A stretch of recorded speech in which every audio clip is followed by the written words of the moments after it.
We are back and we are ready to present to you all another great conversation. Who are we? We're not okay. We are a community of healing. I, of course, am Justin Stewart, and I am joined by my co-host. Dr. Antija Allen.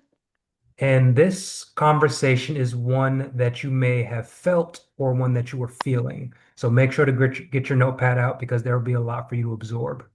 So, who may I be talking about? Now, if you've ever found yourself doing all the right things in your career, you're showing up, you're leading, you're pouring into others, but you still feel exhausted, you still feel disconnected, or you're just not okay, you're who I'm talking to. Today, we have the pleasure of being joined by Yashmine Cooper, an educational leader, mindset coach, speaker, and founder of Leading with Love Consulting. With nearly 2 decades in K through 12 education, from elementary teacher to assistant principal, she's helped women in leadership move from burnout to balance without walking away from work that they dearly care about. Yasmin challenges the idea that overwork should come at the cost of leadership, and instead offers a different path, one rooted in boundaries, clarity, and care. Through frameworks like Power Pause and Lead Her, she's supporting leaders in reclaiming their time, their energy, and ultimately themselves. So, with all that said, thank you again, Miss Cooper, for joining us. How are you today? Good evening, everyone. It's such an honor to be here with you and to just have this wonderful conversation with you, Justin and Atia. Like you said, I am Yasmine Cooper. I am the founder of Leading with Love Consultant LLC. I help Black women in education who work within the realm of kindergarten through 12th grade, and I'm here to help them overcome. My mission is to help them overcome burnout and lead sustainably within a system so they can thrive without sacrificing themselves. Because we all can't leave education. So it's important to be able to work within a system and be able to lead well. And you're not able to lead anyone without leading yourself first. So just like Justin said, I spent nearly 2 decades in the K-12 education, from a teacher to an administrator, just pouring everything into my students, into my teachers, into my parents, my school community. And then just like one day, I want to say about 2017, or no, 2018, I looked up and I realized that I've given so much away that I didn't even know who this person was. I was looking at ways of where I could just like get out of work, just stop working. And even having conversations with my doctors to find out like what is some like surgeries I can get just so I can just be able to rest. Because I was always saying yes, yes, yes. By me saying yes, I became depleted and I was operating on empty. So I knew that that wasn't sustainable. I wouldn't be able to live at the sacrifice of my health, my emotions, my body. And so I had to do something to change. So that's where I said, you know what, this is just not for me. This is just a mission work that I had to change for every woman leader I saw carrying the same weight. Perfect.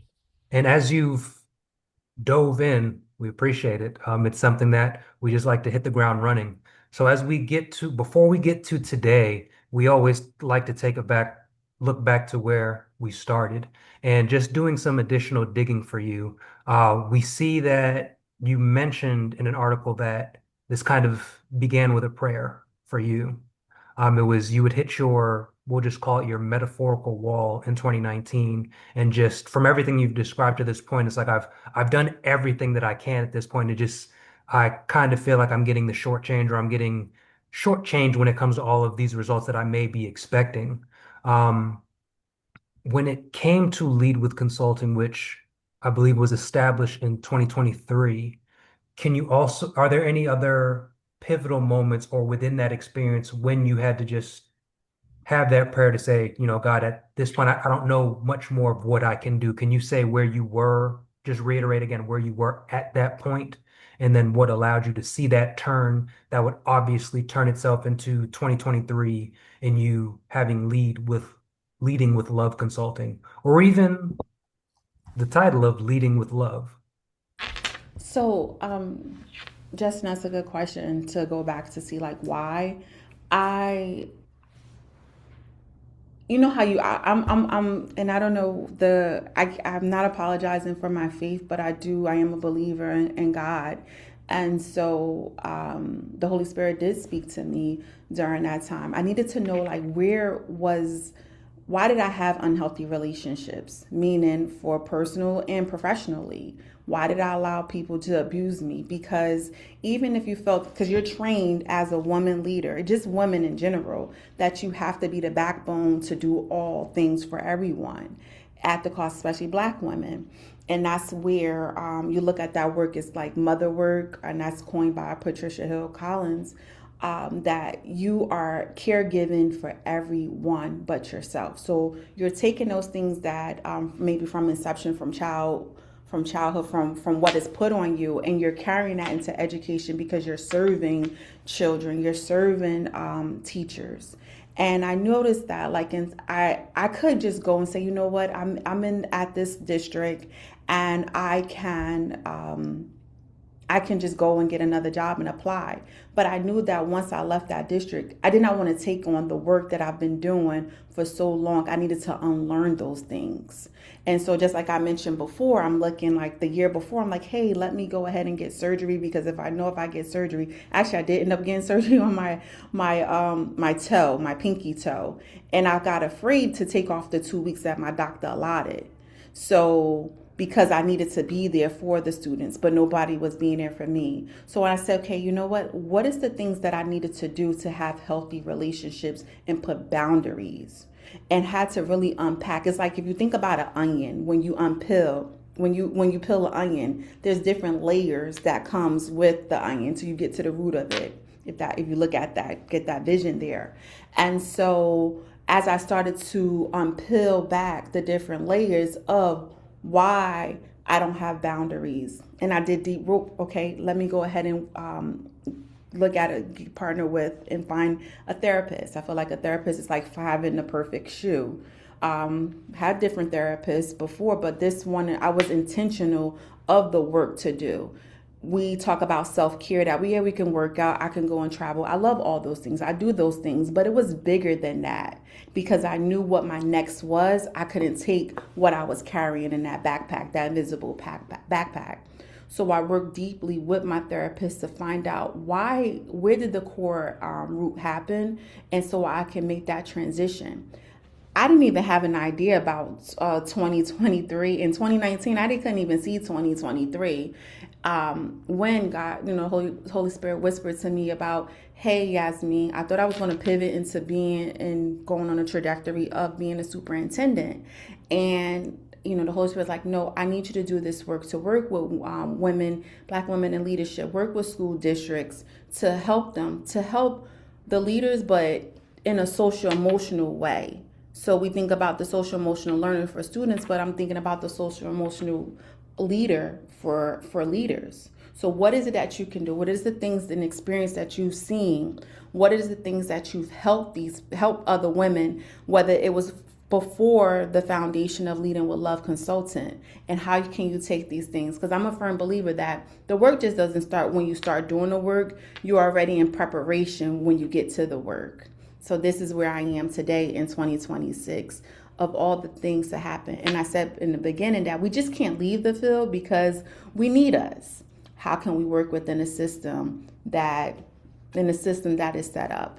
So Thank you for sharing that. And one of the things that it made me think of when you were saying pouring out, and as we talked about at the intro, we have something similar in our book, We're Not Okay, where we talk about Black women in these administrative roles or faculty roles, 'cause we're talking about higher education, of kind of being everything for everyone, whether it's being the educator, whether it's, hey, I'm a white faculty member dealing with a black student, I may pull you in to be a disciplinarian as opposed to, just figuring out the best way. So it's kind of I'm having to wear, or I'm sorry, you're having to wear so many different hats as a black woman in the faculty space. And then also we were talking about in the higher education space, which I hope we can explore a little bit more as I pivot to this next item. And that talks about burnout.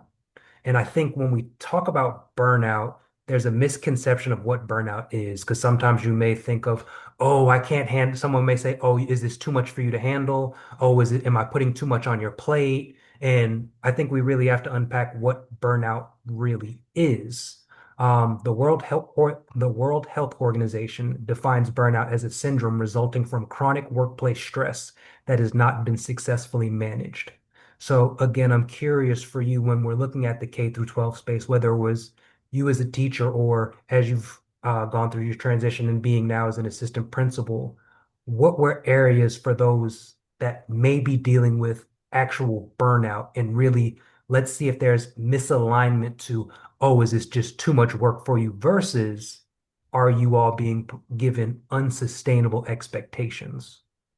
I'm glad that you asked that question because we've been sold a lie when we talk about burnout. You're like, okay, when we look at it, we're like, oh, we're just working too many hours. Let's fix this schedule. Let's take a vacation. Let's practice self care Sundays, right? Let's go get a mani and pedi. Let's go to the spa.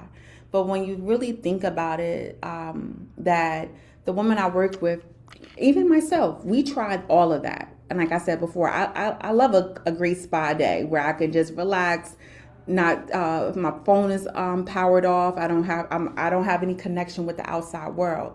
But after I come back, I'm still depleted, right? So it's like putting a band-aid over a cut that you need to get stitches, right? Or your arm is broken and you put a band-aid over it. So because burnout isn't just about the load, it's about the misalignment. So I want you to think about that. So if you think about Christine Maslach's theory of where she talks about the dimensions of burnout, and I use this with my clients, is that you look at the three dimensions: emotional exhaustion, you're just depleted, and then you go into this depersonalization. You start detaching from people and work you once loved. It's like you might have been the life of the party, you're extrovert, but then all of a sudden you start becoming an introvert because it's just too many different things. And I know for myself or the woman I work with that we make so many decisions on a daily basis. By the time we come home, we're just done. Like I just want to go to sleep and just take a nap. And I don't even want to deal with the baby or pick them up or even decide about what I'm going to make for dinner. But you have to do that. Then you go into three, which is reduced personal accomplishment. You start believing in your efforts. Your dream just starts diminishing. You might have had big dreams and desires, but it's like, you know what? I don't even want to attain. I can't even think past that. And that third one within the three dimensions of burnout is super important because it's the quiet crisis nobody talks about. So you layer all that misalignment together. Now think about that, where burnout also lives in the gap between your values and then the system's expectations. Because we can't change the system because that's deep rooted, but you could change the person within you in order to be able to work within the system sustainably.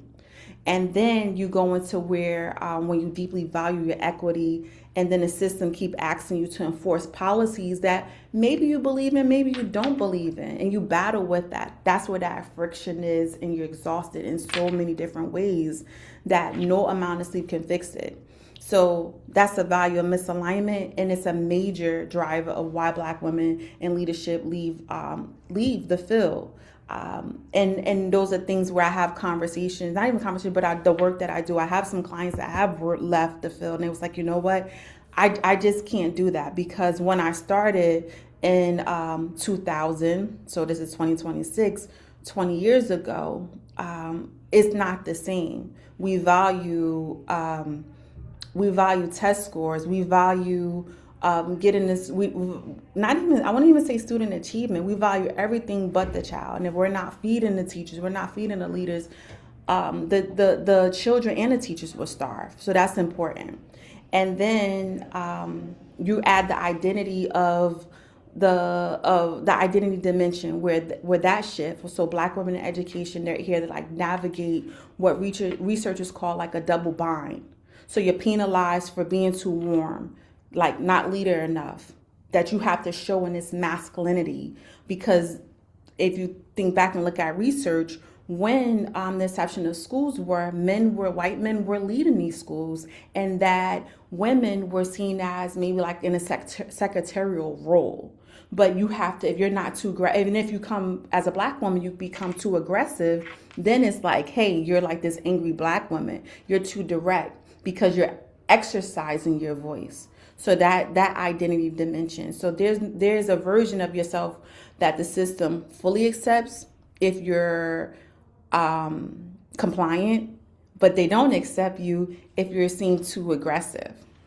And so you're constantly contouring your identity to fit an environment that does not designed to just be for you. So what I tell my clients is that, of course it's exhausting, right? It's deeply personal. It makes you question. But I also tell you, just show up as your true authentic self. That's the only way that you can show up, because you don't want to be misaligned. And so here within the system, I bring in a tool called the power pause, where it's not just about slowing down, but it's a way to help my clients realign themselves in practice. And it's how they kind of reconnect with what they actually value before they can make another decision from a place of depletion instead of sorry, a place of depletion. That's where sustainable leadership begins. And they do this every single day. So it's 7 things that they do that's intentional to help them. Thank you for the work that you're doing, especially with our educational leaders, K through 12. I found in the article, I will tell you this, and I'll say this to our listeners as well. We need more research around Black women in educational leadership, because I found some research, but it was mostly dissertations, which I'm glad that, happy for all the folks who are doing this work in their dissertations. Would love to see more of it. So I'm going to shout out one person, Dr. Tawana Vasquez. I found an article, or her dissertation, I should say, called Twice as Hard, Hardly Seen: Burnout, Attrition, and the Lived Experiences of Black Female Principals, a phenomenology. I don't know what's going to do with that word. Phenomenological? Mm-hmm. Yes, Yeah. qualitative study. And so thinking about everything that you've shared that Black women leaders endure in educational leadership in K through 12, I wanted to give our listeners like just some more context on just some statistics like around this. So, in her dissertation, she mentions that the principal turnover rate has reached an all-time high, and this is from 2024, in the U.S., as the average tenure of a principal is 4 years. And the rate of principal attrition in high need schools is even greater. Uh, but something that you shared that is very much aligned with her research, which I believe, and I'll double check on this, was actually with New York City principals. The participants reported emotional exhaustion, isolation, and ongoing pressure to prove their value in their workplace environment. So exactly, what you shared. Another thing that I find really interesting was the participants believe their race and gender influenced their school placements and resulting scrutiny. And they identified a lack of cultural responsive mentorship and racial representation in leadership networks as barriers to sustainability in their roles. And I do have to say, in connection to the burnout comment, all of the participants reported being burnt out. So kind of going back and thinking about those statistics, I am so happy that you have the consulting agency that you have. I am like just over the moon excited that you actually said, okay, I need to do this for myself. I need to get a therapist to take care of my own mental health. And so I just when I read all this, I think like, what are some other areas that you feel are impacted by being in these leadership roles? Like I've heard people talk about relationships and like other areas even outside of like their professional life. So I'm so glad that Dr. Antija that you mentioned this, and I'm just going to give a little snippet. I am writing my dissertation, so Dr. Vasquez is talked about the principal role. However, the middle manager, which is the assistant principal, we don't talk about that. And I'm actually in the middle of writing my dissertation now. So look forward to that in that study about assistant principals and what they deal with within burnout. And so when we look at this, I'm going to go over like the mental health and the hidden cost of leadership. So and bring off some of the work that I do too, because I also talked about mother work. That's something I'm writing about. But the women I work with, they're exceptional. They show up every day, like myself. They hit every metric. And we think about black women, it's like we're taught that we have to work 20 times or 100 times better than a white woman or a white man. We have to show up in a way, look a certain way. We have to if you think about just the whole thing of the statistics of how many black women are getting or have obtained degrees, like we're the highest of that, of attaining of degrees. And so they're going to do everything, to make it work, but behind closed they're struggling with their health, their sleep, their sense of health, their sense of self. Relationships have fractured because we're constantly putting out fires. And if you take it from a teacher to assistant principal or principal, even a superintendent, that you're here, right here, this phone, you're always on because 24/7. But that's not in a job description at all, that you have to be on call. So at the cost of what? Losing yourself, the cost of your excellence, or in it sometimes and not even equating to how much you're getting paid too. So when we talk about the burden of what women in leadership carry, they're at day they're leading schools, but at night they're the primary caregivers. Maybe for that sick mother or grandmother, maybe for a child with special needs, or children, multiple children, or just even being in a relationship if you're single, and how to navigate those things. So like research shows that women provide significantly more unpaid caregiving hours than men. So let that sit in there. And then we take about, so that's just women alone, but when you factor in Black and Latina women, are overrepresented among those caring for both children and then aging parents simultaneously. So we're not just school leaders, we're also caregivers. And then we're holding down entire families. So when you look at that research shows that that's a mother word. It's that political and emotional labor that Black women do for the survival of communities, both at school and at home. And that's coined by Patricia Hill Collins.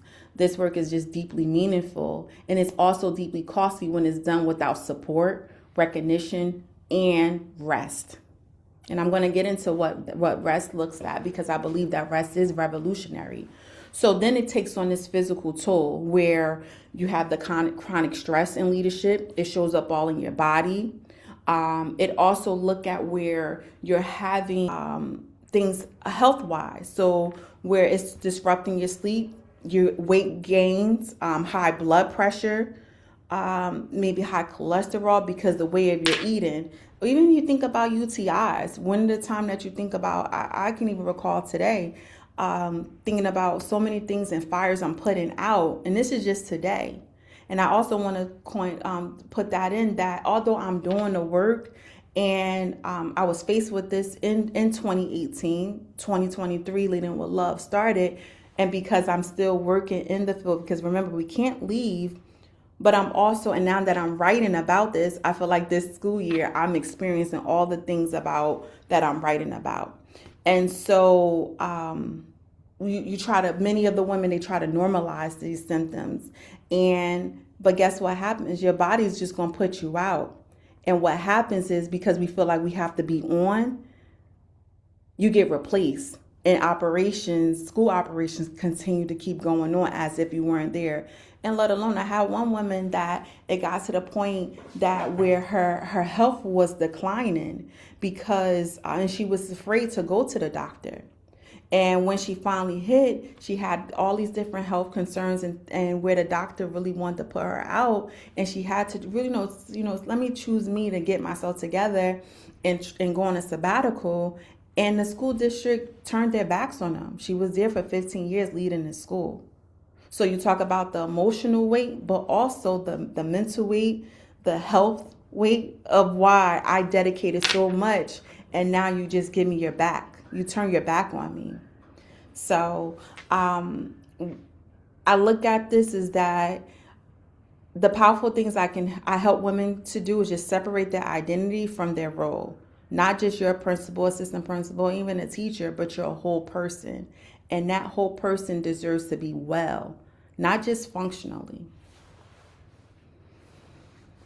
No, I'm glad you mentioned I'm sorry that happened to the person who had been at that school for over 15 years, but I'm glad you mentioned it because something that I noticed, I'm noticing it more in higher ed because higher ed is beginning to be a lot less stable than it used to be.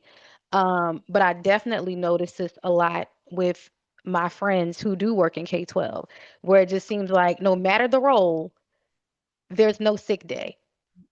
I'm like, you don't, oh my gosh, I think I have this, blah, blah, blah. I'm like, okay, you should, look, okay, you should stay home. You should call out sick or push through because this has to be done tomorrow. And this has to be done. And usually, many of the tasks that they're mentioning that have to be completed are not the paid tasks, or as you mentioned, are not in the job description. Like they're leading some initiative here, they're working with the group here, they're doing professional development here. And I'm like, and which of those things are a part of your job? But you are responsible for those things now. So there is that fear of like, I can't call out. I can't, be out sick. I can't take time for myself. And so that kind of that experience of like when you do decide that a school could actually turn their back on you, like that's actually the fear, which causes people to keep pushing when they physically really can't and really shouldn't. So it's sad, but I'm also glad that you pointed it out because it's a fear, but it's a very real thing. It is. I was told before that you being in leadership, that as a woman you have to work 10 times harder than a man, and that you shouldn't take any days off. That's one. And then, but I had to say, you know what? I had to put boundaries and say, you know what? If I need a day, that's what days are here for, right? That's why you have a sick day. That's why you have personal days. And that's why you have vacation days or whatever days that you have. And I think that you need to use it, not abuse it, but you need to use it, because if you're not well and something happens to you, the show is still going to go on. And it's important that you do it. That's how you can fix the system within the system, is that making sure you're well. And what does that look like? Setting boundaries, delegating, trusting your staff. And we get into deeper work within that system too, of that it's okay to take off, and it's okay to turn your phone off and say, hey, I'm out of the office for these days, that when you come back, things will still be the school will still be up and running. But also, I think back too is that if COVID didn't teach us anything, going back to that mindset of how things all brick and mortar was, and we're coming back and resorting back into that setting, that we should be able to have flexible time where allowing mental health days or even work from home days when students are out. Just utilize and do things differently. But in order to change the things, we have to change the mindset of the people that are at top and even at the bottom, in order to change the way how we're leading. And I think even to add to that, it's important to see that so that now you're modeling this behavior for others. Some people will say, "Oh, well, if the assistant principal, if the principal, if they're never taken, then we can't take." You know what I mean? It's like you're modeling this behavior. So if you do the opposite and go, you know what, I need to take this time. If they could take time, we could take time, right? Like one way or the other. It's like you're modeling that behavior. Yes, and you also modeling for your family and the people that's watching you too. So you got the professional and you got the personal. So then you're looking like, because what I've seen in my family is that women, you're the backbone. You're the first one that has to do all for everyone, right? There's no times off, and it's like, you know what? That's a lie. and how to fix that. So my thing is that the people that's attached to me, my nieces, my cousins, my even the ones that are older than me, and to shift that mindset of what that looks like. And they're like, you know what? I see something great in you, Yasmin, or Auntie or Dida, depending on who I'm talking to, and that gives them that permission as well. So I'm not just doing for the women that I work with, or even it's the leaders that I meet, my colleagues, but also the people that's attached to me, my family as well. Absolutely. I love that. So one thing that you've talked about this a little bit about your clients and the work that you've done with them. And so I know we would love to hear like a success story that you maybe want to share, like something that, oh, I used this particular framework or we did these particular steps and bam, they were like great now. Like they're wonderful, they're rested, they're doing more than just spa days. That part right there. So I do have a framework that I implement, which is called Lead Her Framework. So we're looking at the shift from constant doing to being intentional. That's super important. What it looks like in real life. So there's a pattern I see constantly where that woman, that leader, right? They're overwhelmed. They're working harder. They come in early and leave late. They sacrifice not only themselves but their children's time. So if their children has, and I'm thinking in particular one of my clients where her children are involved in every activity. And so because we don't like to ask for help at work and we don't like to ask for work at home, we get conflicted. So let me figure out of how I can come in early, drop my kids off, come early, and I'm married, so let's add that too. So come in early so I could do whatever the task to do at work, and stay a couple of hours before I can go and take my daughter to dance practice and my son to Kumon, and you're looking at all these things, and then at the end of the day, I'm exhausted because we're not even going to talk about pay, but I also work an extra job. So we're looking at this here, and it's like, you know what? Who? Let's look at our network. It's okay to ask for help. It's okay to delegate. That just because you come in early, you leave late, doesn't mean that you're superwoman. You have to look at the task at hand and say, you know what? Let me release the control that I have to be feel needed. And where does that word come from? Why is it that you feel as though that I need to be needed? So I went back and talking about the onion and unpeeling. Now we have to unpeel and unpack that too. So we're looking at that way of how can I say, you know what? Um, how can I go and say, to my husband, because I feel as though I have to do everything because I'm the wife, let me delegate and say, hey, can you go and take our daughter to practice, our son, because I have X, Y, Z. That's important because that free up space, whether you stay at work or whether you just wanted a quiet time and peaceful time just to ride without having to do extra when you get home. So when I look at this, describing this burnout as like as a spiral. So you're exhausted to leave from overwork. You're exhausted when you come home. To break that cycle, you're being intentional interruption. It's a system where women want to do a daily system for women who want peace, power, and without burning out. And it's not a recalibration, and I'm sorry, it is a recalibration, and it's not a checklist. So where I'm teaching them action steps of where sustainable approaches to lead them first, and so they are able to lead everyone else after they lead themselves with purpose and clarity. And so when you look at this, studies show that leaders who are rated higher in resilience also are seen more affected by people around them. But where studies show that leaders who are rated higher in resilience are also seen as more affected by the people around them, not less effective.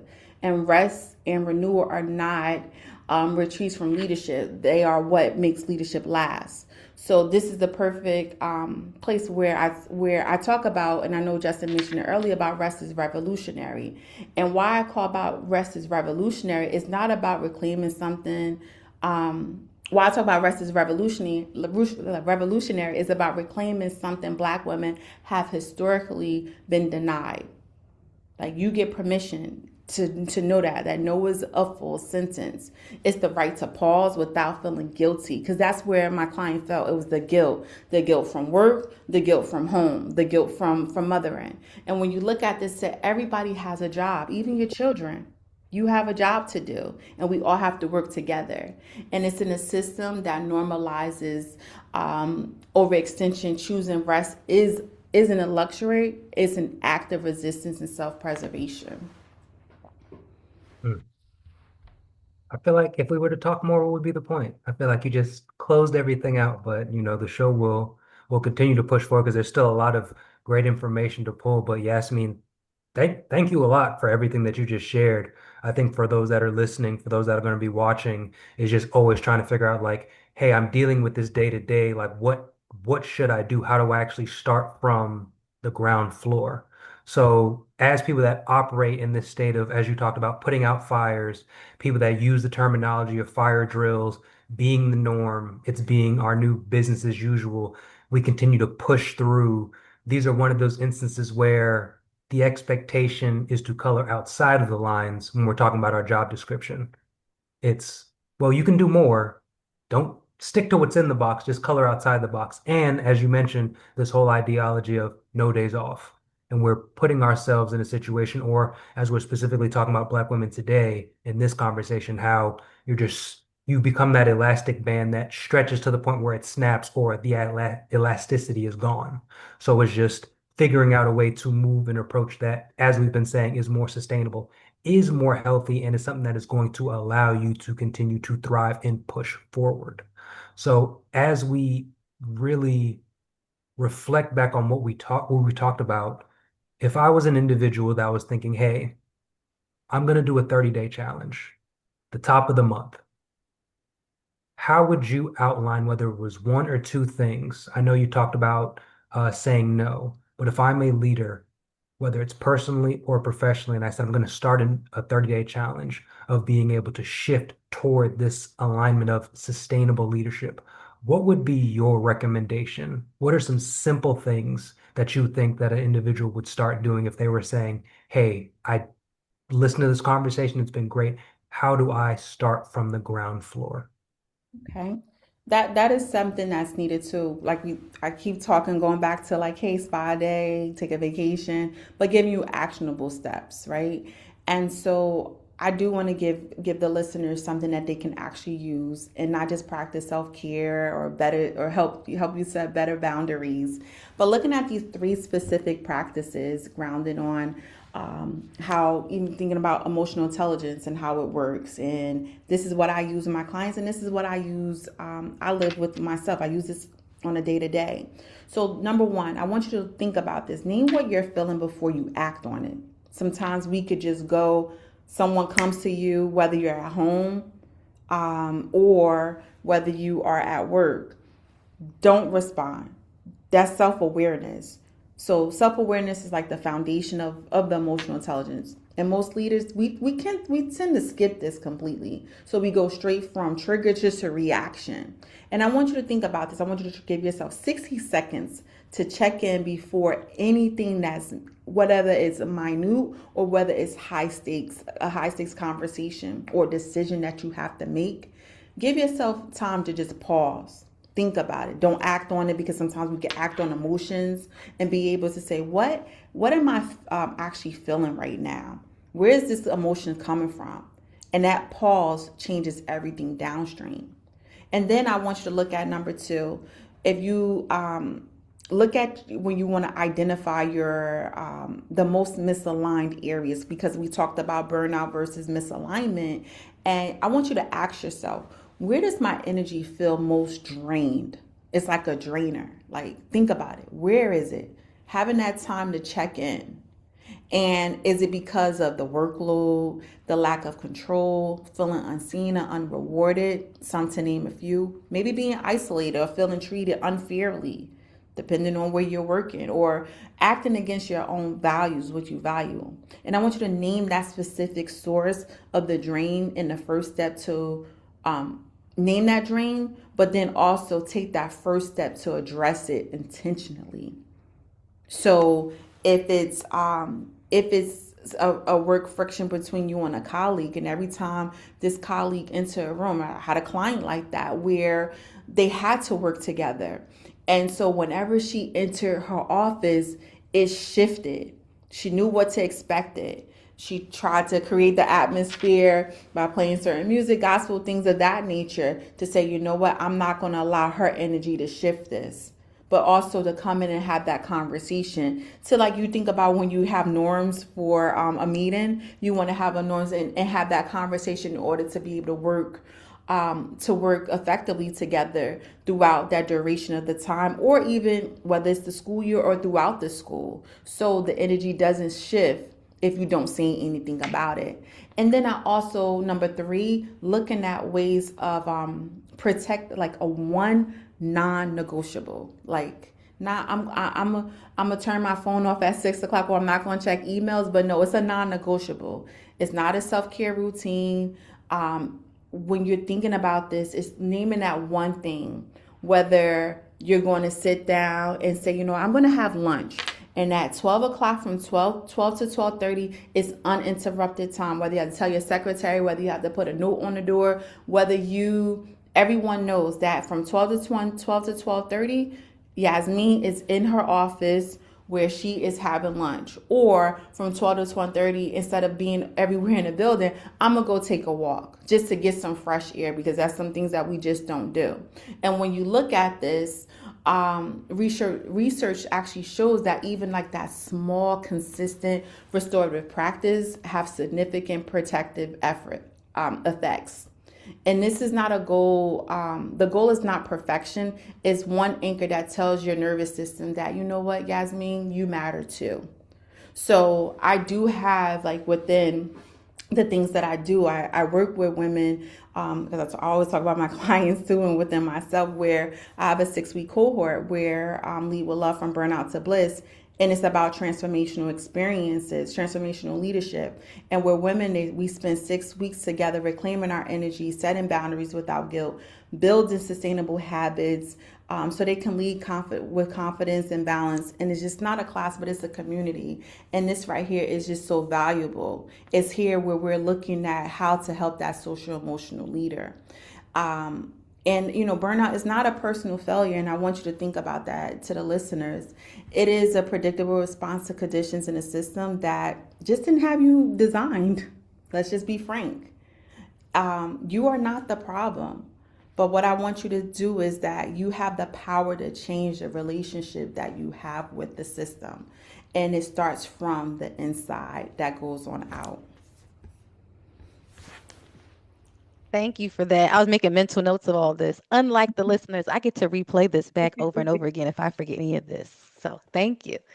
One thing you mentioned was your cohort. How do listeners, viewers, how do they get connected with that? Like, do they go to your website? How do they sign up? Is there Yes, registration? I do. I'm actually hosting a webinar. It's free, where it's called Purpose Beyond the Classroom, and it's going to be Sunday, May 17th, 2026 at 5 p.m. Eastern Standard Time. I do this frequently, where I host this webinar, Purpose Beyond the Classroom. And this is something that's like, I'm all about interaction instead of, I mean, it's kind of boring when somebody's just like talking to you and just stating facts, but really having that deep dive of where you are, for where you are and where you can go, and how just to leave. Like I share with the listeners 3 actionable steps. There's the things that we do there. It's designed to help them reconnect with their purpose and build a path forward that doesn't just require self-sacrifice. And so the vision here is that K-12, in the K-12 education system, where where women lead, especially Black women, you don't have to choose between doing great work and being well. This is where your emotional intelligence is treated as a leadership competency, not a soft skill, and where rest is recognized as revolutionary. So to find, I do have where you can locate me. I'm following on LinkedIn for Yashmine Cooper. I'm on Instagram with Yasmin at Leading with Love, and then emailing me at Yasmin at leadingwithloveconsultant.com. So these are ways to where we can connect. And the first step is just starting with my webinar from purpose beyond the classroom, which is May 17th. And we go deeper with Lead with Love from Burnout to Bliss for the 6-week cohort. And that's where the real transformation happens. So if anything I shared today felt like I was describing your life, let me just tell you, friend, you are not alone. You're not. The worst thing that you can do, and I tell my students, I tell my clients, I tell my family members, the worst thing that you can do is battle this by yourself and sit in silence with this. You're not broken. You're loved. I love you. You are brilliant. You're a brilliant leader. You're a brilliant mom. You don't have to feel guilty. This is just an imperfect system that we have here. And there's a way to lead that doesn't cost you everything. And come find me. I'm here to work with you. And that's what Leading with Love is, why I created Leading with Love. This is why we're here.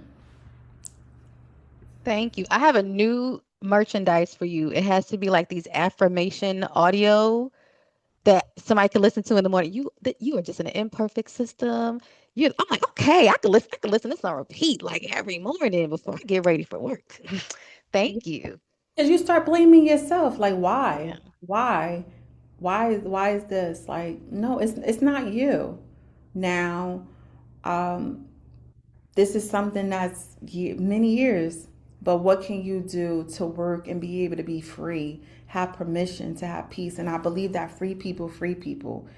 If I didn't want to do the work, I didn't have that in 2019, I would still be on this hamster wheel. Like, I would still be there, broken, hurt. And now, like I said before, that me writing my dissertation, I'm experiencing all these things, but I have the tools to help me get through and not stay stuck. I'm not putting these things in inwardly and looking at me and why this is happening. I'm guarded with the tools and anchor to help me push through. Because remember, we all can't leave. Somebody got to teach the kids. Somebody have to be in support. But let me guide you and help you with the tools. Thank you. You mentioned self-care throughout this discussion. And one of the things that I know Justin and I talk about when we do our workshops and speaking engagements, especially the ones that are focused on mental health, is this idea of radical self-care.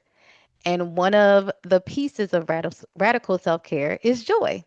So, our last question for you, which I know it's hard to believe, it's our last question, which is this is the hardest part of every interview for me, is what brings you joy?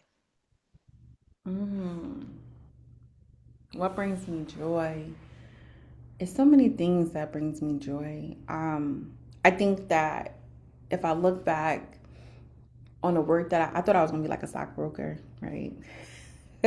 But I think that the work that I do, and I feel like education, it literally found me of why I'm in education. I happened to take a course in undergrad that I had to tutor students in the inner city, and I was a natural for it. And so it's like, and I used to be like, I don't like kids. Like, I'm like 17, 18. Like, I don't want to deal with kids. Like, I used to have to babysit. And so because, you get paid for it, it's attached. But now I'm trying to figure out where my career, but for me being natural at this and doing this, and it just became it was I knew that this was my fitting, my calling. And so what brings me joy is that I'm obedient to what God has said to me to do the work of Him, because I'm only a living vessel to help others, free people, but also to show that they don't have to be stuck in where they are, and to know that I'm here as a guide. My family brings me joy. My fiance brings me joy. To put at that, but when I talk about the work that I do, this is just a natural calling for me, and I'm happy that I'm obedient to what was said to me and to see it through. and to know that this is just the foundation that I too am able to pass it on, or just bring more other people in the community to get the work done so we can change the system within the system. Well, thank you for that joy that you brought for me today. And I hope that it's also brought for our listeners. As Antija says or said, we are coming to the end, but we would be remiss if we did not thank you again deeply for today's conversation. Thank you deeply for the work that you've put in. Thank you deeply for the work that is soon to come from you. What's great about this conversation as we talk about the affirmations is this is something that you can start your day with. This is something that you can take a lunch and take a walk if you really need to get a reset, or if you need to get your day started or end your day to start the next day. This is something that you can listen to there. So I'm grateful that you have used your voice to inspire so many. You've inspired me, and I hope those that are listening, hope those that are watching feel the same way that we feel after talking with you today. So, again, this is another episode of We're Not Okay, a community of healing. Yashmine Cooper, thank you again for being part of our community. Thank you, Dr. Antija, and thank you, Justin. We're family now. That was from the first conversation. So I look forward to doing more work with you. And that, right, like you said, we're not okay. And it doesn't just start and stop with we're not okay, but it's a community of healing in order for us to become whole. But thank you. Thank you.